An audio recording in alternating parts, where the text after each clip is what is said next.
अब हाम्रो यो भकुण्डे बेसीमा चाहिँ अब धेरै जाडो पनि हुँदैन, धेरै गर्मी पनि हुँदैन, ठिक्क हुन्छ र हामी यहाँ बसे यहीँ बासिन्दा हुनाले हामीलाई यहीँ धेरै रमाइलो पनि लाग्छ। यो भकुण्डे एरियामा चाहिँ खास सिँचाइको पर्याप्त सुविधा नभएको कारणले चाहिँ प्रमुख बालीमा चाहिँ यही धान मकै मात्र उब्जाउने हुन्छ अनि तरकारी बाली भने चाहिँ एकदम नगण्य मात्रामा थोरै मात्रामा हुन्छ।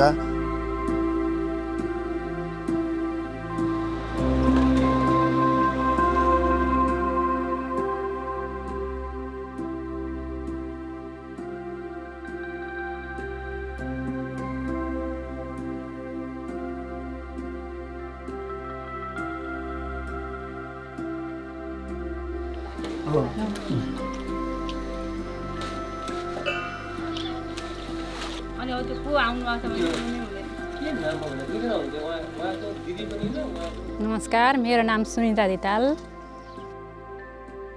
मेरो परिवारको बारेमा अब म मेरो आमा र श्रीमान, मेरो छोरा छोरी र बुहारी छौँ अहिले।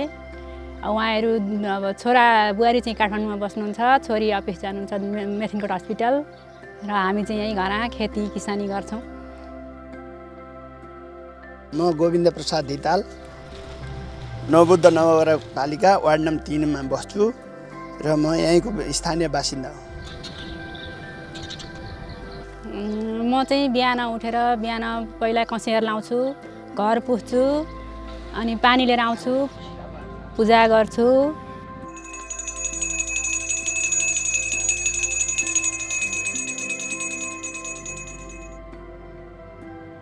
अनि बस्तु भाउ घाँस सोतर गर्छु र अनि खाना बनाएर खाएर धन्ना गरेर अनि एकछिन आराम गर्छु।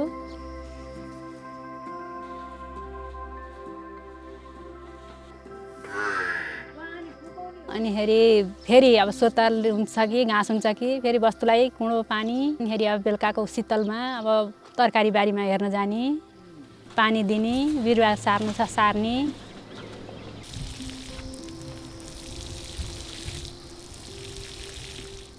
र हामी दुईजना बुढाबुढी चाहिँ घरमै वस्तुको सेवा गर्ने अनि खेतीपाती गर्ने समय सिजन अनुसारको र चाहिँ उग्रेको समयमा चाहिँ तरकारी बाली यसोमा काम गर्ने गर्छौँ हामी। त्यसपछि भैँसीको गोबर सोध्छु, त्यसपछि म चाहिँ भैँसीको दुनी काम गर्छु। अहिले चाहिँ 2टा भैँसी छन् अनि तिनीहरूको घाँस काट्ने हुन्छ कि घुस्यान पत्कर सोर्ने हुन्छ कि त्यो सोर्न जाने।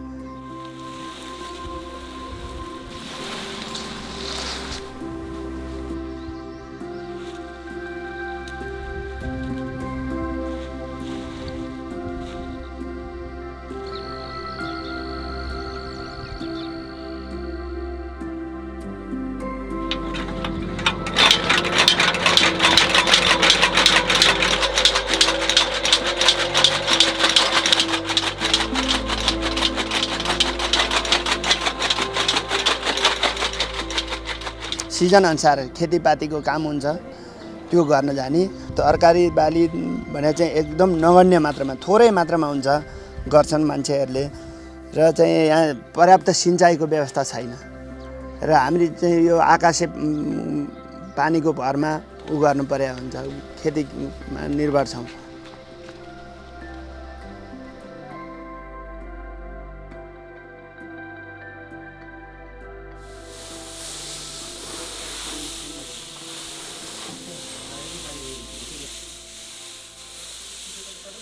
अब समस्या र चुनौती त यसै उसै भइहाल्छ नि। अब मान्छे भएर जन्मेपछि समस्या त सबैलाई भइहाल्छ।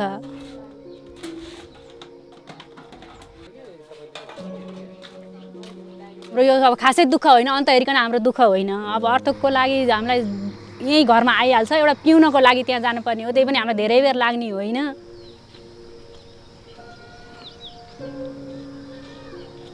खानालाई हामीलाई त्यस्तो दुःख पनि होइन, त्यस्तो सुख पनि होइन। हामीले धेरै सुख खोजेर नि हुँदैन हामीलाई। अब ठिक छ भनौँ न।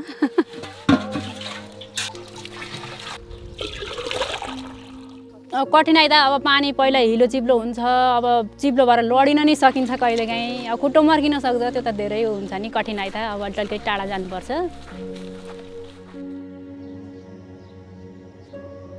बर्खामा पर्नुपर्ने पानी एकैचोटि हिउँदमा गएर पर्छ र हिउँदमा पर्ने पानी चाहिँ बर्खामा पर्दैन अनि 6-7 महिना चाहिँ यहाँ चाहिँ एकदम सुक्खा हुन्छ। पानी पटाउनु पर्ने हुनाले त हामीले भने बेला त पानी पर्दैन अनि नपरेको हुनाले अब समयमा पानी लाउन नपाएपछि त उत्पादन त्यतिकै अटोमेटिक घट्ने त भइगयो अनि त्यो मार पनि हामी यहाँका कृषकले चाहिँ भोग्नु परेको छ।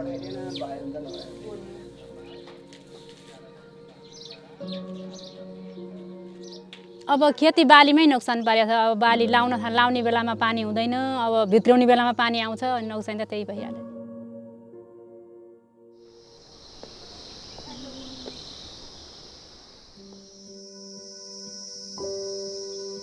हाइरिप परियोजनाको मुख्य गरी चाहिँ कृषि पर्यावरणलाई नै हामीले चाहिँ यसमा जोड दिएका छौँ र जसमा चाहिँ हामीले प्रकृतिमा आधारित कृषि जुन पद्धतिहरू हुन्छ त्यसलाई नै हामीले चाहिँ मुख्य गरी यसमा चाहिँ प्राथमिकता दिएका छौँ। HYRIP stands for Himalayan Resilience Enabling Action Program. It is supported by UK Foreign, Commonwealth and Development Office CARA initiative. CARA stands for Climate Action for Resilient Asia. Through HYRIP, we are promoting climate resilient agriculture technologies in farming communities through community learning centers. So through the community learning centers, the climate resilient technologies are tested and demonstrated if these technologies are suitable in this area and are also customized as per the availability of resources and need of the community.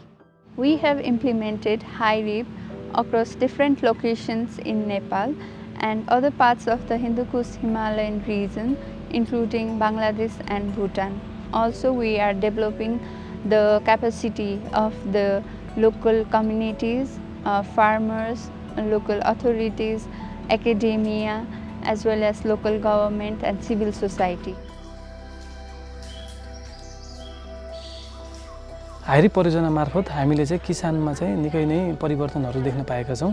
उदाहरणको लागि हेर्ने हो भने अहिले किसानहरू आफै नै एउटा सिटिजन साइन्सको रूपमा चाहिँ उहाँहरूले चाहिँ यस परियोजना लगिराख्नु भएको छ। उहाँहरू आफै नै अहिले चाहिँ सिटिजन साइन्टिस्टको रूपमा चाहिँ परिणत हुनुभएको छ। HYRIP परियोजना मार्फत हामीले एउटा मुख्य काम गरेको भनेको चाहिँ सामुदायिक सिकाइ केन्द्रको चाहिँ हामीले स्थापना र यसलाई चाहिँ नियन्त्रण दिने चाहिँ हाम्रो एउटा मुख्य काम रहेको छ।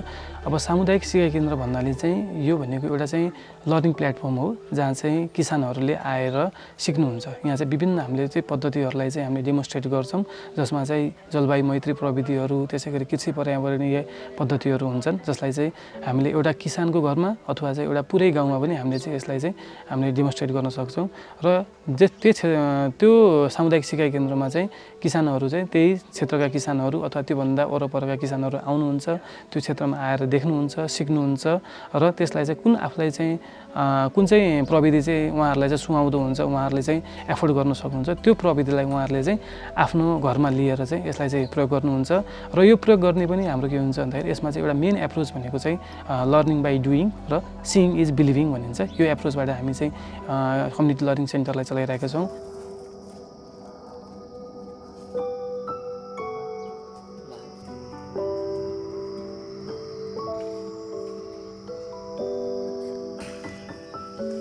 तालिम दिनलाई अब तालिम दिनको लागि अब म र त्यो 2 नम्बरको दुईजना छनौट भयौँ। अनिखेरि हामी यहीँ भकुण्डेमा तालिम दिन गयौँ। अब हामीले चाहिँ यहाँबाट अब विषादी प्रयोग नगर्ने, हामीले अब विषादी प्रयोग मलको लागि अब युरियाहरू पोटासहरू युज नगर्ने भएको हुनाले अनिखेरि भर्निङ वासबाट चाहिँ हामीले मलको हुन्छ भनेर मलबाट गरेका छौँ।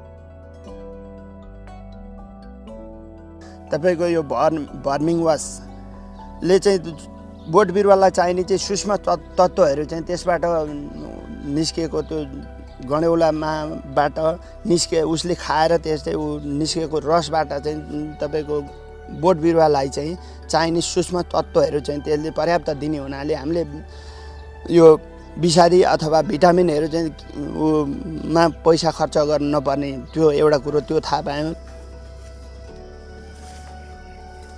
This initiative has been well received in Nepal by farming communities, local government and academia. Similarly, the Karnali province of the Nepal has separated budget for promotion of community learning center and promotion of agroecology in their annual plan.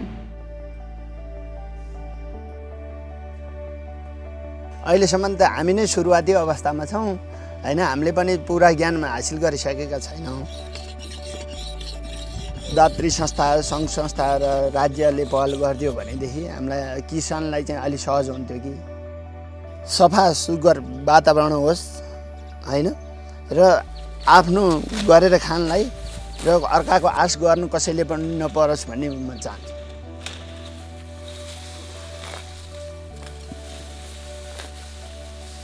जुन यो समुदायको जुन चाहिँ वास्तविकता हुन्छ त्यो वास्तविकताहरूलाई चाहिँ हामीले इन्टरनेसनल प्लेटफर्ममा चाहिँ यसलाई चाहिँ एडभोकेट गर्नलाई पनि आवश्यक हुन्छ र उहाँहरूलाई चाहिँ आज चाहिँ हामीले क्लाइमेट च्याम्पियनको रूपमा चाहिँ हामीले प्रस्तुत गर्न चाहिँ सकिने चाहिँ देख्छौँ हामीले।